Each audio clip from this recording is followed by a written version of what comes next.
meus amigos e minhas amigas, sejam muito bem-vindos a mais um Painel Reúne, mais um projeto da empresa Reúne, uma empresa diferente. Nós conectamos pessoas, transformamos organizações e principalmente mudamos vidas. Então, como a perspectiva da nossa empresa é multidisciplinar, é transdisciplinar, e já discutimos diversos assuntos aqui, hoje a pauta é falar de gestão de obras públicas, sobretudo nesse contexto tão complexo produzido pela famigerada Covid, lamentavelmente, que tirou muitas vidas, e a preocupação é exatamente em acompanhar a aplicação dos gastos públicos, fazer o monitoramento, fiscalização das obras públicas. E hoje nós trouxemos nada mais, nada menos que o auditor de infraestrutura do Tribunal de Contas dos Municípios do Estado da Bahia. Ele é engenheiro civil e também tem um doutorado em engenharia da construção e gestão ambiental pela Faculdade Politécnica da Espanha, em Valência, lá na Espanha, e que hoje vem aqui dividir conosco a sua experiência, as suas percepções nesse contexto tão complexo que nós estamos vivendo e que é mister um acompanhamento muito criterioso de todos os gastos que os gestores públicos vêm fazendo durante esse período, seja a União, Estados, municípios. Eu já, de pronto, passo a palavra com o especialista para o professor Luiz trazer para a gente as suas primeiras percepções e a gente começar o nosso bate-papo em relação à fiscalização de obras públicas em tempo de pandemia. Vocês estão no Painel Reúne e agora a palavra é com o senhor, professor Luiz. Olá, meu amigo Vitor. O prazer é meu aqui em poder participar desse Painel Reúne, aí com os amigos do Grupo Reúne. Nesse tempo complicado, né, pelo que passamos, essa pandemia do Covid-19. Vamos aqui fazer um bate-papo sobre a influência desses tempos nos contratos das obras públicas, né, na gestão e fiscalização de obras públicas.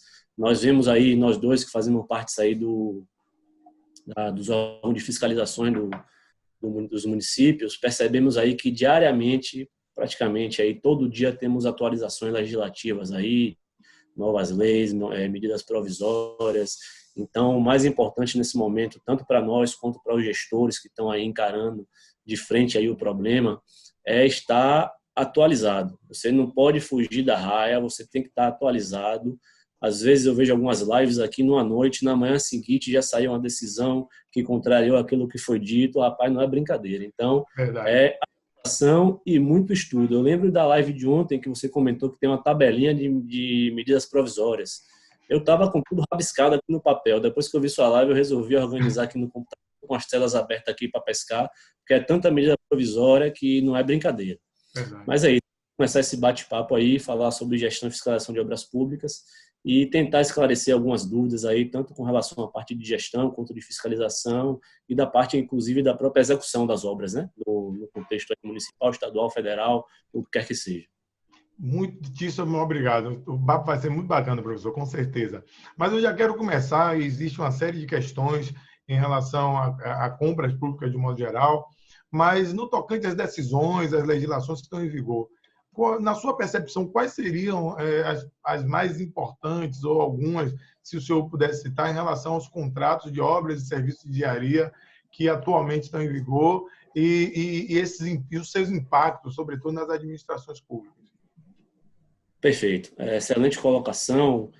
Eu tenho costumado falar nesse momento, eu sei que não é fácil, mas é que é um momento que, apesar de ser um momento de emergência, é um momento de cautela, para você tomar as decisões da maneira mais acertada possível.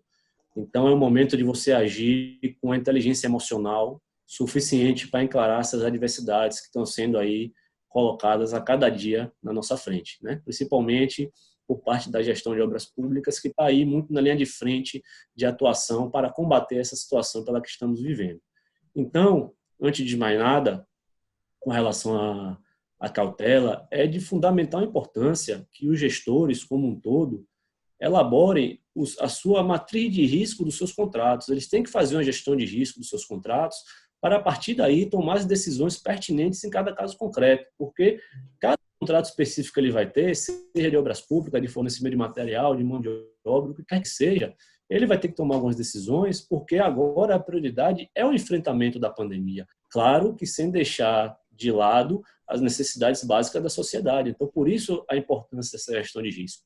Então, a partir do momento que ele faz a gestão de risco dos contratos que tem em vigor sob a sua gestão, ele vai se deparar com 4 tipos de situações, basicamente, certo? Com relação a esses contratos que estão atualmente em vigor e que foram firmados antes do contexto da pandemia. Então, ele vai ter a possibilidade de rescindir os contratos, certo? Quando são contratos de menor relevância, que podem ser rescindidos, que ainda estão no início da sua execução, ou que não têm tanta importância no contexto atual pelo que estamos passando. Ele vai ter a possibilidade de suspensão de contratos, também contratos de menor relevância, e depois retomar após o contexto da pandemia. Vai ter que levar em conta uma série de fatores, como prorrogação de prazo, adequação de cronograma físico-financeiro, enfim. Mas tem alguns que são passíveis realmente de suspensão. A própria Lei 8666 já, aí, em seus artigos, destrincha as possibilidades de suspensão contratual, dependendo da situação de emergência e calamidade pública. Além disso, ele vai ter a opção também de ralentizar os contratos em execução, né? Diminuir o ritmo de execução daqueles contratos. Então, são contratos que vale a pena continuar, já está na fase de execução mais avançada, porém, você pode diminuir um pouco o ritmo, não tem aquela urgência de que se finalize agora o contrato, você pode atacar aí as atividades que não façam parte do caminho crítico de execução da obra, priorizando esse caminho crítico para que ele não seja afetado. Vai ter que arcar com algumas consequências também, como gastos imprevistos com relação à desmobilização e à remobilização posteriormente, quando retomar o ritmo normal de execução. Então, são coisas que ele vai ter que ponderar, colocar em cima da mesa também.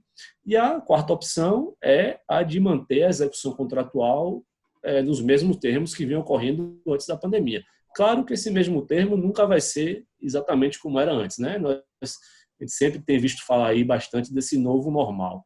Então, a adequação vai ter que ocorrer, mas ele vai tentar priorizar o ritmo de execução da obra, principalmente naquelas obras relacionadas com o enfrentamento da condição de pandemia. Então, é importante que esses contratos específicos, principalmente relacionados à parte de saúde, construção de hospitais, esse tipo de situação que vai enfrentar esse problema pelo que passamos, é importante que se dê a continuidade para que seja encerrado o mais breve possível e que a partir daí comece efetivamente a fazer parte desse combate a essa, como você bem falou, famigerada Covid-19. Então, dentro das questões, ele vai ter que tomar sua decisão na sua gestão de risco interna lá que ele vai ter que fazer, e para isso é importantíssimo que haja uma comunicação direta com seus contratados. Então, é importante que ele, via ofício, de forma oficial, né, comunique aos seus contratados para que estes se posicionem com relação aos impactos dessa pandemia nos seus contratos específicos, com relação a preço de insumos, dificuldades com a manutenção da mão de obra, dificuldades com a execução do serviço, porque em muitos dos casos os próprios governantes têm que interromper algum tipo de serviço na região e às vezes isso impede que o contrato seja realizado da maneira que vinha sendo feito antes.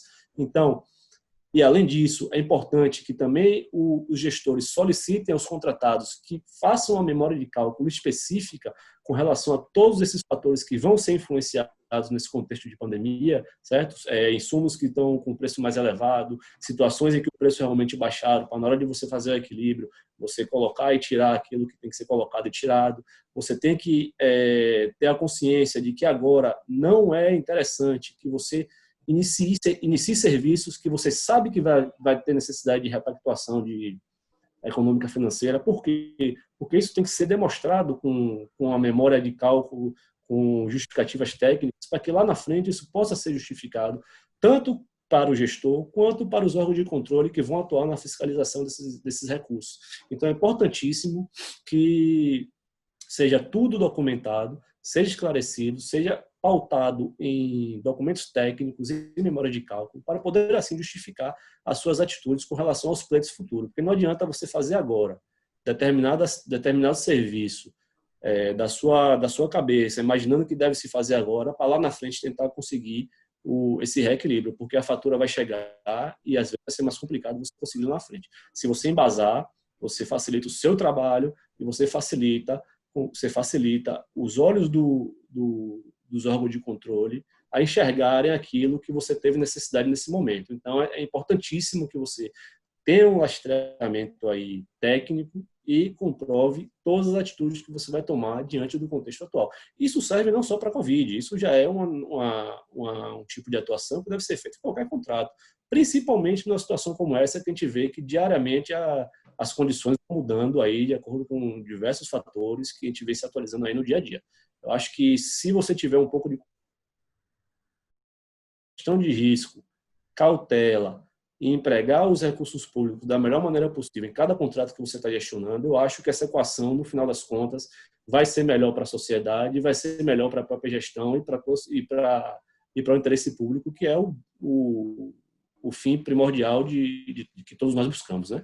Eu acho que nessa sequência você consegue trabalhar bem, gestionar seus riscos e atuar de maneira assim consciente no emprego do recurso público, como você bem disse aí na introdução do nosso painel, e fazer com que você esteja lastreado tecnicamente com relação a todas as atitudes que você está tomando. Interessante, Luiz. Você colocou muito bem vários elementos já nessa abordagem inicial, que aqui já desdobraria para uma série de outros painéis. E aí eu já adianto que você já está convidado para outros painéis para a gente discutir, inclusive, gestão de risco, a gente mandar mensagem para os nossos amigos operários das controladorias de estados e municípios, porque a gente percebe que o controle é extremamente importante nesse momento. Lamentavelmente, é muito difícil você ver as administrações declarar que existe um gestor de contrato. A gente tem comissão de licitação, tem tudo. Mas alguém para gerir e acompanhar os contratos, um controle que tenha como o Instituto de Gestão de Risco como algo que verdadeiramente traga a possibilidade de avaliar os potenciais riscos, avaliar eu tenho um risco operacional, eu tenho um risco orçamentário financeiro, enfim, nos aspectos de legalidade. O fato é que essa sua abordagem deixa muito claro que se as entidades efetivamente não fizerem esse tipo de controle à luz dessa abordagem que você já colocou, seguramente o erário vai sofrer, e lamentavelmente. Aí entra, obviamente, os órgãos de controle. A gente deseja que as entidades reforcem os seus controles preventivos. Mas, ainda assim, eu tenho um questionamento para lhe fazer, professor, que envolve essa época de exceção que nós estamos vivendo. O mundo vive no estado de exceção. E, obviamente, que eu tenho pesar, ontem, inclusive, falava com os amigos sobre essa questão, que o Brasil é um daqueles, obviamente, como aquele acometido pela Covid, que tem os seus órgãos que disciplinam, que normatizam, menos informadores e orientadores aqueles que vão executar. Enquanto no Reino Unido, nos Estados Unidos, em outros países, ou melhor, até continentes, a gente fala de um órgão que, ao mesmo tempo que estabelece legislações de acompanhamento, seja no controle sanitário, na execução de políticas públicas, nós, sobretudo, que fiscalizamos, mas que, obviamente, aqui nós não estamos enquanto fiscalizadores, estamos como estudiosos que somos, mas dizer que a gente tem as entidades são órfãs, verdadeiramente de orientações muito mais direcionadas pelos governos daquelas medidas que efetivamente têm acontecido. E é nesse sentido que eu já trago um outro questionamento, porque a gente vive nesse estágio de exceção que estamos vivendo. O Poder Executivo tem tem trazido uma série de medidas e normativos também. Obviamente, alguns, a exemplo que a gente vai citar da 13979, que é uma lei, aprovação do Parlamento, mas medidas provisórias que não deixam de ser o Poder Executivo exercendo sua função atípica, né? A função é de legislar, mesmo nesse caso em caráter precário. Eu queria que você fizesse algumas considerações dessas medidas que alguns juristas, a exemplo do professor Jacobi, que tem uma obra específica do direito provisório à luz da pandemia, ou melhor, dos impactos produzidos pela Covid, e todas as normatizações que a gente tem visto, no âmbito especificamente das contratações, das obras, de serviços de engenharia, como tem se dado esse emaranhado de normativos e quais são as suas orientações, críticas, recomendações para os executores que nesse momento nos assistem? Vamos lá. Antes de entrar na questão específica, gostaria de pontuar que a sua fala foi perfeita. Falta muita orientação. Então, o mundo ideal seria aquele mundo em que controladorias internas, órgãos de controle externo, gestão e execução trabalhassem em harmonia, se comunicando em prol da boa execução dos contratos, da boa aplicação dos recursos públicos. A gente tenta caminhar nesse sentido, mas sabemos aí das dificuldades, mas enfim, você foi perfeito em sua fala. Com relação aos contratos aí de obras públicas, nesse novo contexto, nesse nosso direito provisório, né, que tem se falado muito aí no direito provisório, você citou a obra do professor Jacobi, eu recentemente assisti uma live entre o Jacobi e o professor Cláudio Sarian, também auditor lá do TCU, relacionado a obras públicas, e foi uma discussão muito interessante, principalmente relacionado a essa publicação aí desse novo direito, esse direito provisório, diretamente relacionado com a questão de obras públicas, né? Então, nesse tema, se destaca, obviamente, como em vários outros, a nossa Lei 13.979, né? Que foi editada aí em função desse contexto de pandemia. Então, a Lei 13.979, no seu artigo 4º, ela cita a possibilidade de dispensa de licitação para uma série de serviços, dentre eles, serviço de engenharia. Veja que a norma, a lei, foi bem criteriosa no sentido de definir serviço de engenharia. Por quê? Porque obras e serviços de engenharia têm conceitos diferenciados. A própria Lei 8.666, as orientações, a orientação técnica 02 lá do Instituto Brasileiro de Obras Públicas, o IBRAOP, fazem muito bem essa diferenciação entre obras e serviços de engenharia. Então, a Lei 13.979 abriu essa possibilidade de dispensa de licitação para serviços de engenharia que cumpram os requisitos presentes lá na própria lei, né? Principalmente aquele de que seja um serviço que precise ser realizado para atuar no problema da pandemia, especificamente. Você tem uma série de pré-requisitos para poder fazer essa dispensa de licitação. Então, a primeira questão que se surgiu foi: mas e aí, como é que eu vou utilizar esse artigo para poder realizar algum serviço de engenharia necessário para a pandemia? E aí vem um exemplo que é sempre dado aí nas rodas que tratam sobre esse tema, inclusive foi abordado pelo IBRAOP na sua nota técnica com relação às atitudes frente à pandemia, que é justamente a questão dos hospitais de campanha. Nós vemos aí nas notícias inúmeros hospitais de campanha sendo aí montados Brasil afora para enfrentar a situação de pandemia. E aí, esse hospital de campanha se enquadra? Se enquadra. Isso pode ser considerado um serviço e não obra de engenharia. Alguns podem achar que é um pouco forçação de barra, mas ele se enquadra porque dentro das definições lá da 8.666, por exemplo, um dos critérios que define como serviço é justamente serviço de montagem. Você pode encarar um hospital de campanha como montagem de várias partes que no final vai formar um todo, que é aquele hospital de campanha que vai atender o público com necessidade com relação ao Covid. Então, isso foi uma discussão que se deu aí em grandes rodas de conversa sobre o tema, mas que foi pacificado realmente o entendimento de que você pode executar esse tipo de serviço baseado na Lei 13.979. Então, ele se enquadra efetivamente nesses conceitos. Agora, diante disso, vem outro questionamento, Vitor. Mas e aí? Você tem numa localidade, por exemplo, um hospital ou uma unidade de serviço público aí municipal, uma UPA, o que quer que seja, que é carente de equipamentos, é carente de ampliações, é carente de reformas que precisam ser feitas por uma má gestão, uma má aplicação daquele recurso público com relação àquele ativo especificamente. Você vai agora pegar o seu recurso disponível para você atuar contra a pandemia, construir um hospital de campanha que vai ser um ativo provisório, ele vai ser muito útil agora no combate a essa situação pela que passamos, mas vai ser um ativo provisório, ele vai ser desmontado depois que passamos por esse processo.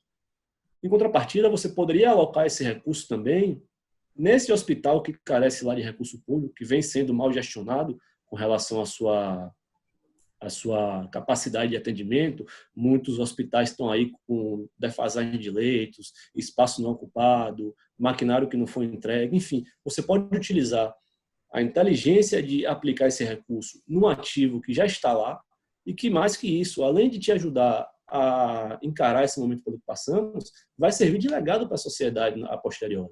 Porque ele vai continuar lá sendo hospital, vai continuar lá atendendo a população nas suas necessidades.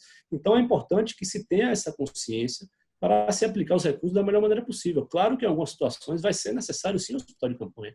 Ele é muito bem-vindo, porque, como vemos aí, chegamos aí na época de pico aqui no Brasil, em Salvador também, então a gente acaba vendo nos noticiários aí dia a dia o crescimento dos casos, dos óbitos, enfim, Então, é necessário mais leitos para atender os pacientes.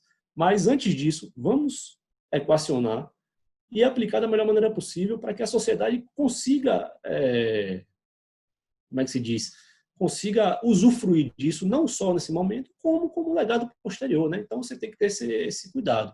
Então, voltando um pouco para 13979, além dessa dispensa de licitação para o serviço de engenharia, várias medidas provisórias foram aí editadas após essa lei, que foram modificando. Então, o seu artigo 4º, que é o que permite essa dispensa de licitação, foi desdobrado em vários outros artigos que têm a ver também com a questão do serviço de engenharia abarcados por essa lei. Lembre, eu falo sempre de serviço de engenharia, porque muitas vezes ocorre a confusão de você estar analisando o artigo lá embaixo, por exemplo, o 4E, o artigo 4E, que fala da possibilidade de apresentação de projetos básicos em termos de referência simplificados. Aí uma pessoa pode chegar lá e interpretar isso para um projeto básico de obra de engenharia. Não pode fazer isso. Ele está se referindo aos serviços que podem ser executados de acordo com aquela lei, no caso, serviço de engenharia. As obras de engenharia continuam regidas pela 8666, certo? Que no seu artigo, não me falha a memória agora, mas a própria 8666 já prevê situações de emergência e calamidade que permitem a execução de obras públicas para atender essa situação de emergência. A 8666 é bem clara no sentido de que ela permite essa dispensa para a execução de obras que sejam realizadas especificamente para combater aquela situação de emergência.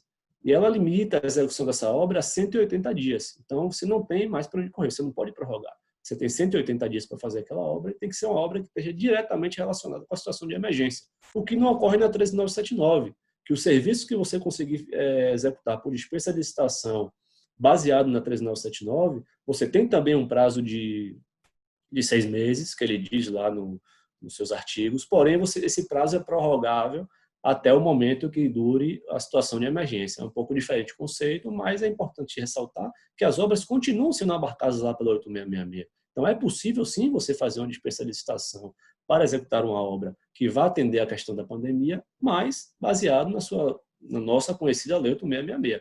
Então, é importante que não se misturem as coisas, porque a importância é essa, é você saber qual o normativo que você vai usar para atuar da maneira que você tem que atuar. Então, é muito importante como eu falei no começo da nossa conversa, a atualização é constante e não devemos esquecer da legislação que já existia antes dessa pandemia. Muita gente está muito preocupada com a 3979, com a MP 926, com a MP 951, 952, 95, vários aí que você sabe muito bem com a quantidade de medida provisória que tem saído, mas a gente não pode esquecer da legislação que existia antes, ela ainda continua em vigor. Essas medidas novas, essas leis novas, não revogaram a nossa legislação anterior. Então, é muito importante que as pessoas saibam dividir, os gestores principalmente, e saibam encarar cada situação dentro, assim como a gente fala, dentro do seu quadrado, né? O serviço que ele pode executar com dispensa, baseado na 13979, tem um rito próprio de execução. O serviço que ele vai executar com as obras de engenharia, baseado na dispensa de licitação da 8666, tem outro rito de execução que tem que ser respeitado.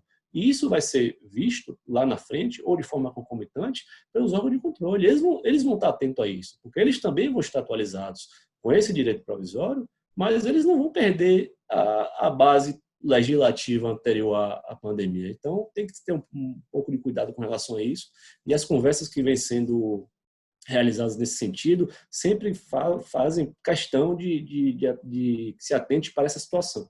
Uma coisa são serviços de engenharia e os serviços que podem ser realizados com base na Lei 13979. E outra coisa são as obras que podem ser realizadas por dispensa, mas lastreada pela 8666.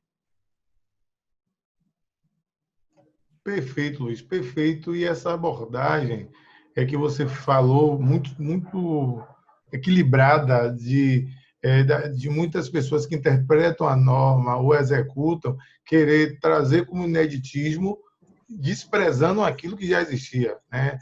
A própria 13979 também coloca um requisito importante, que é o requisito da transparência, mas ela não deixa de avocar a 1227, a Lei de Acesso à Informação, e que aqueles requisitos continuam lá firmes e fortes, né? Então, essa colocação sua, obviamente, dentro todas as falas que você teve aqui, também foi extremamente importante, porque a perspectiva das contratações emergenciais já era a matéria da própria Lei 8.693, e é interessante que a 3979 ela obviamente trouxe uma série de aspectos, mas quis dar um destaque para, obviamente, a pandemia, que é caso de importância internacional. Por outro lado, os dispositivos pátrios que já existiam, eles não deixam de existir, e os seus dispositivos eles já traziam, na sua essência, grande parte de alguns elementos que já fazem parte de algumas medidas provisórias, algumas, por outro lado, já adianta a 966 com um certo excesso, mas, graças a Deus, o Supremo já meteu o dedo e disse, olha, não é bem por aí, e outras questões que, nesse momento, não é pauta da nossa discussão. Mas agora eu queria colocar uma questão, inclusive, de ordem prática, quero apimentar a nossa conversa, enfim, mas eu vou colocar aqui, mas vamos lá, que é a questão do reequilíbrio econômico-financeiro dos contratos. E aí? Como é que vai ser isso aí? Como é que vai o aspecto operacional? Como se dará o aspecto operacional? Existe fundamento para isso? Qual é a realidade hoje das obras em relação a essa questão? Meu amigo, esse tema é aquele tema espinhoso, né? É o calcanhar de Aquiles, é o reequilíbrio econômico-financeiro, como fazer, o que pode, o que não pode. As questões e as possibilidades são múltiplas. É como disse no início da nossa conversa. É importantíssimo, cautela, inteligência emocional, justificativa técnica, você tem que se lastrear, certo? Com razoabilidade, baseado na eficiência, baseado no contrato que você está executando, no caso concreto, porque isso vai servir de munição para que lá na frente, tanto a parte da gestão quanto a parte da fiscalização tenham elementos suficientes para poder considerar aquilo que foi feito no seu contrato. Então, é como eu disse, se você tem um serviço que você vai realizar, que você sabe que vai ter um impacto em função da situação pela que passamos agora, segure, se embase, justifique, solicite, informe, porque isso vai ser necessário lá na frente. Então, se você, alguns casos, você tem um serviço que você não tem como segurar, você tem que executar, você está ali na frente da obra, você vai ter que executar. Claro, mas isso, se você tiver um planejamento razoável, você tiver aquela gestão de risco que a gente comentou antes, foi até bom você citar, porque a própria Lei 13.979, em outro desdobramento do seu artigo 4º, traz a obrigatoriedade da gestão de risco durante a execução contratual. Ele traz isso explicitamente. Então, você tem que fazer uma gestão de risco da execução do seu contrato para justamente se antecipar, antever essas questões que vão influenciar, principalmente financeiramente, na sua execução. Então, é o que eu falei. Memória de cálculo, justificativa técnica, justificativa de porquê, do que subiu, do que não subiu. Então, por exemplo, nós tivemos uma medida provisória, salvo engano, foi a 932. Essa 932 deu um pouco o que falar, porque ela reduziu as alíquotas do Sistema S, do SES e Senai, e essas alíquotas influenciavam diretamente no grupo A lá do cálculo dos encargos sociais das obras, certo? Então, foi reduzido as suas alíquotas pela metade, salvo engano, o SESI passou a 0,75%, o Senai a 0,5%. Então, você teria que fazer uma conta no seu orçamento para saber o quanto essa redução de alíquota influenciou na redução contratual, porque isso tem que entrar na conta do reequilíbrio econômico-financeiro. Não é só para mais, a conta é para mais e para menos. Então, é importante que seja feita, todos sejam atacados todas essas frentes. Essa medida provisória foi um pouco polêmica, eu comentei aqui, porque ela caiu por uma liminar judicial, que suspendeu a eficácia dessa medida provisória, alegando que o Sistema S sofreria um prejuízo muito grande com essa redução de alíquota, mas, salvo engano, anteontem, essa semana ainda, o ministro Toffoli derrubou a liminar, então essa medida provisória está em vigor atualmente. Então é importante que sejam feitos os cálculos tanto para mais quanto para menos. Quando você faz uma redução de ritmo de obra, por exemplo, isso vai influenciar no seu pagamento de administração central lá do seu canteiro. Você vai diminuir um pouco esses custos, certo? Você não vai deixar de ter, mas você vai diminuir. Então, tudo isso entra na conta final. E como eu disse, e tento reiterar sempre que eu falo sobre esse assunto, justifique tecnicamente, memória, bem feita, bem embasada, porque isso vai ser importante para justificar o seu gasto lá na frente. Eu sei que não é fácil. Inclusive, como a gente comentou antes, as interpretações são um pouco perigosas. A nossa lei de introdução ao direito brasileiro nesse artigo 22, ela fala, né, que você, ao interpretar a lei, deve ser considerado os obstáculos e dificuldades reais do gestor nas exigências, mas isso não significa em transgredir a lei. Você tem os obstáculos, as dificuldades que serão interpretadas à luz do caso concreto daquela situação, mas você tem que seguir alguns ditames que estão aí relacionados à legislação, você não pode fugir disso. Então, por exemplo, teve uma outra medida provisória que diferiu o pagamento de certos impostos, como a questão do FGTS, do PIS, do COFINS. Ele diferiu. E não tenha dúvida que vai ter interpretação no sentido de que ele isentou. Ele não isentou, isso vai ser pago lá na frente. Então, você não pode chegar lá na frente e solicitar um reequilíbrio econômico-financeiro do seu contrato baseado nesse diferimento do tributo, porque era um tributo que você iria pagar agora. Ele foi apenas diferido para você não arcar com ele nessa situação atual, em função de tudo isso que a gente sabe que a gente está vivendo, né? De prejuízo diverso, de dificuldade de caixa, enfim. Então, tem que se ter cuidado ao ler a legislação, ao interpretar, ao estudar, para não tomar decisões que você acha que está fazendo. Até eu não digo nem que muitas vezes não são nem atitudes de má fé, mas muitas vezes acontece que nós vemos aí por todos os lados algumas situações que são realmente fruto de desconhecimento. Então é importante o estudo, a atualização, para que você, quando for atuar, atue de acordo com a lei. Consulte o jurídico, consulte os órgãos que você pode fazer essas consultas formalmente, para você ter algum respaldo. Olhe as orientações técnicas dos diversos órgãos que já soltaram por aí. Temos aqui o IBRAOP, temos o Conselho Nacional dos Presidentes do Tribunal de Contas, que soltaram agora a sua instrução normativa número 01, que tem a ver com esses contratos de serviço e obra de engenharia. Tem uma série de passos no sentido de uniformizar a ação dos tribunais de contas na fiscalização desses contratos que estão sendo realizados nesse contexto atual. Então, isso já te dá uma direção de como você vai agir, de como isso vai ser fiscalizado lá pelos órgãos de controle. Seja transparente, ou seja, você bem disse aí, a 13979, não esqueceu a lei de acesso à informação. Você tem que ser transparente com relação aos gastos que você está realizando. Ontem, na live que você fez lá com o professor do TCM São Paulo, Jorge Carvalho, né, o nome dele, muito legal a live, ele falou uma coisa que me marcou, que foi que sem a transparência, os órgãos de controle ficam cegos. Isso é a pura verdade.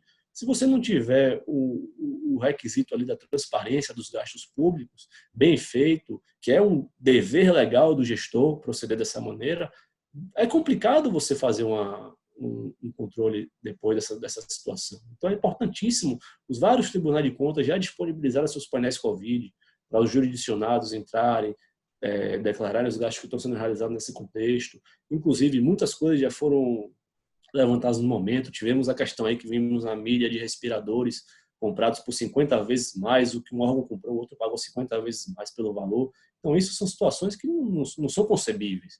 Uma coisa é você se adequar econômico e financeiramente a uma situação nova, que realmente é um contexto diferente. A grande maioria dos insumos realmente tiveram um aumento nesse período. E outra coisa é você querer aumentar os seus lucros baseado nessa situação atual, que não é o caso. Você não vai aumentar seus lucros, você vai manter o seu equilíbrio que você manteve no início da sua proposta e no fechamento do contrato, você vai tentar manter. Você não vai poder oferir mais lucros em função da situação atual, não é o caso. Então, as pessoas têm que ter um pouco de consciência na hora de agir para poder fazer a coisa da maneira que tem que ser feita. Como eu disse, em certos casos, você vai se deparar com situações que você vai ter que interpretar. Realmente, a gente não tem como, na letra fria da lei, abrir o leque para todas as possibilidades que a gente tem lá na linha de frente. Isso aí é um pouco impossível. Então, em algumas situações, você vai ter que interpretar no caso concreto, mas, claro, sem fugir dos ditames legais. Uma coisa é interpretar, outra coisa é transgredir. São coisas muito diferentes. E a linha aí, eu não digo nem que é uma linha tênue, é uma linha muito grande de diferença aí entre você interpretar e transgredir. Então, é importantíssimo, como você bem disse, essa comunicação. Está na dúvida? Consulte. Você tem setores jurídicos nos órgãos, você tem os tribunais de contas, você tem o judiciário, você tem uma série de possibilidades onde você pode fazer consultas, especialistas, antes de tomar a decisão. Se você vê que a decisão vai influenciar no seu reequilíbrio econômico financeiro, pare, pense, justifique, para depois agir. Porque se você não fizer isso, com certeza a fatura lá na frente vai chegar e problemas podem acontecer em função de uma má justificativa. Porque veja que nós estamos passando por essa situação excepcional. A Lei 8666 e vários acordos do TCU, por exemplo, permitem, inclusive, situações em que você pode sobrepassar o limite de aditivo contratual daquele 25% para a obra, 50% para a reforma. Pode. Só que, como bem frisado nos acordos do TCU, são situações excepcionalíssimas. E para que isso se dê, é preciso que a justificativa embase essa situação excepcionalíssima. Então, não podemos esquecer.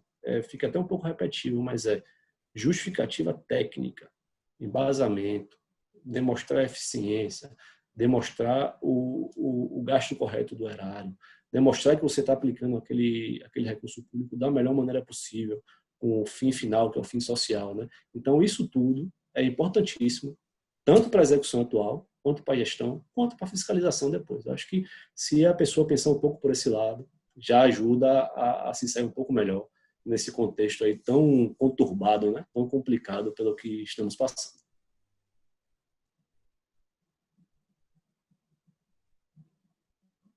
Estava no mute, né? Muito bom, muito bom, muito bom.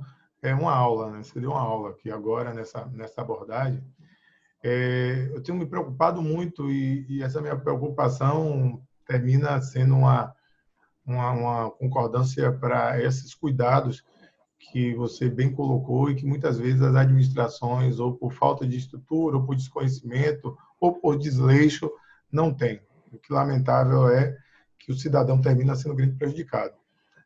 Fazer esse enfrentamento obviamente, trazer uma discussão que eu tenho dito e repetido, que é multissetorial. O enfrentamento da Covid não é apenas comprar respirador, máscara, EPIs, obviamente, tudo muito importante, né? Mas exatamente o enfrentamento envolve, além da perspectiva multissetorial, o controle. Você fazer o bom controle na gestão dos contratos, na aplicação dos recursos públicos propriamente dito, fico certo de que isso também é um enfrentamento. A gente tem ouvido muitas coisas, por outro lado, alguns excessos de recursos que também podem ser aplicados no enfrentamento e, por vezes, existe uma interpretação equivocada, exemplo do que tem acontecido com a seção onerosa, onde a lei diz que esse valor pode ser aplicado em investimento ou a previdência. A gente tem ouvido dizer, olha, gastar na saúde não traz o recurso da seção onerosa não pode ser vinculado, tendo em vista a lei, se não me engano é 3885, não permitir, que é um grande equívoco, que a lei, quando fala em investimento, quando eu faço a ampliação da rede física do hospital, quando eu compro equipamentos, quando eu faço obras, e aí falando, obviamente sem me ousar a falar de obras no seu aprofundamento, mas quando eu estou investindo em obras, eu estou fazendo investimento. Pois bem, essa é a realidade. Mas as reflexões de hoje, o tempo, infelizmente, já passou um pouco e eu que estou aqui no presencial contigo e seguramente as pessoas que estão nos ouvindo, seguramente ficaria muito mais tempo aqui a nos ouvir, mas o painel Reúne, embora muito bacana, ele tem um decoro temporal que é um espaço muito curto, mas o que nos traz muita alegria, porque mesmo tendo o tempo sendo curto, a gente tem possibilidades de ter falas e vozes como a sua. Mas eu não queria perder a oportunidade para pedir para você fazer suas considerações finais nesse contexto, obviamente em breves palavras, não apenas, é lógico, que os agradecimentos, mas uma palavra de mensagem, uma reflexão sobre os desafios nesse projeto, nesse processo que nós estamos vivendo. Você já colocou parte deles, mas eu lhe entrego essas últimas palavras justamente para você fazer suas considerações finais. Ok, meu amigo, muito obrigado. Excelente sua fala mais uma vez, realmente. Eu estava comentando da importância, né, nessa situação em que passamos, aí falo assim dos tribunais de contas, que é uma realidade que eu convivo aí no meu dia a dia. É importantíssimo a atuação desses órgãos no intuito de também orientar o jurisdicionado numa situação como essa. Nós temos visto aí muitos deles já soltando orientações, notas técnicas, enfim. Essa comunicação, acho que essa parceria entre os diversos órgãos, os executores, para o bem final, que deve ser o que todos buscam, que é o bem social, é de fundamental importância. Eu acho que todos têm a ganhar com isso. Não é só aquilo de receita e despesa, né? Que o que a gente ouve aí muito é receita e despesa, mas você citou bem também na sua fala anterior a questão da governança pública, da gestão de risco, do tipo de ação, tanto do gestor quanto dos fiscalizadores, em prol do bem social. Acho que isso é importantíssimo. Então, eu queria aqui agradecer a você, meu amigo, por essa oportunidade. o tempo é curto, os assuntos são imensos. Eu acho que temos assuntos aqui para vários encontros, tanto de coisas que já falamos aqui que podem ser estendidas, como de outras coisas que não falamos. Uma nova MP aí, 961, recente também, bastante interessante, que pode ser objeto de outro encontro nosso, que só ela dá para falar aí mais de 1 hora sem problemas. Agradecer a você pelo espaço, excelente aqui o espaço do Grupo Reúne, certo? Como reflexão, independente do tema, independente do que você esteja fazendo, nesse momento complicado, eu costumo sempre falar, eu fiz em mim uma reeducação assim, de postura com relação a enfrentamentos desse tipo de situação, no sentido de se ocupe. É melhor você se ocupar do que você se preocupar. Claro que a preocupação existe, mas você tem que se ocupar, você tem que encarar, certo? Você tem que procurar ajudar os seus, que estão ao seu redor principalmente, ajudar quem você puder, à sua maneira, não importa. Muitos dizem, mas isso não vai mudar nada. Rapaz, se você ajudar uma pessoa, você vai mudar a vida daquela pessoa. Isso já, se cada um fizesse isso, já seria um ganho imenso para todos nós. Então, a reflexão que eu deixo é isso. Cuide de si, para você poder cuidar dos seus e de quem está ao seu redor. Se cada um cuidar de quem está ao seu redor, ajudando cada um que está ao seu redor, eu acho que o mundo vai ser um pouquinho melhor. No mais é isso. Eu agradeço mais uma vez, meu amigo, pela colaboração. Você é uma grande amizade aí que eu consegui aí conquistar depois desse acesso aí ao tribunal. Foi aí meu tutor, com aquela maestria de sempre, ministrando lá o curso de formação da gente. Então, mais uma vez, eu agradeço pela oportunidade e quando precisar, estarei aqui à disposição para ajudar, colaborar no que for preciso. Muito obrigado e um grande abraço. Parabéns, Luiz. Parabéns, parabéns, parabéns. Eu tive muito orgulho tê-lo aqui conosco. Você que essencialmente já é um Reúne, né? Porque o Reúne é uma empresa de grandes parceiros e a sua voz durante esses minutos de discussões termina sendo um credenciamento público que você já faz parte do nosso grupo, muito embora independente dessa fala, você já o fizesse. Então, gostaria de agradecer em nome de todo o Grupo Reúne por sua participação, grupo esse que você já faz parte, dizer que, obviamente, mesmo com a nossa limitação temporal, a sua fala trouxe reflexões importantíssimas e seguramente todo o país vai assistir, vai acompanhar, vai colocar suas considerações críticas. A gente deixa aqui logo o endereçozinho aí, @Grupo Reúne. Temos também o site reunes.com.br. Acompanhe a nossa empresa. Eu queria, professor, que o senhor também deixasse suas redes sociais para a gente colocar aí para as pessoas eventualmente fazerem questionamentos, né, pedir material, como muitas vezes acontece. Muito embora a gente também vá hospedar as suas colaborações também no próprio site da Reúne, mas diga aí o seu e-mail para a turma que nos assiste também, acompanhar o seu trabalho, as suas publicações e essa parceria. Pode falar. Pronto, obrigado, meu amigo. Eu recentemente iniciei aí algumas postagens lá no Instagram, no @professorlc.leite. Então lá tem uma série de publicações relacionadas a obras públicas, relacionadas à jurisprudência, à legislação, enfim, conteúdo bem legal lá que você pode acompanhar. Tem coisas também de concurso público, acho que é interessante, uma gama de assunto bem legal para quem for da área aí, tiver interesse de olhar. Quem quiser mandar um e-mail para tirar alguma dúvida, dar alguma sugestão, alguma crítica, é o professorlcleite@gmail.com. Mas é isso. Muito obrigado mais uma vez, meu amigo. Valeu, meus amigos, minhas amigas. Obrigado por nos assistir. Esse foi mais um Painel Reúne, hoje com o professor Luiz Carlos Leite, nosso amigo engenheiro, que falou um pouquinho de gestão de obras públicas nesse período tão complicado que nós estamos vivendo, mas vai passar. Muito obrigado, muito prazer. Nós somos Reúne. Até a próxima.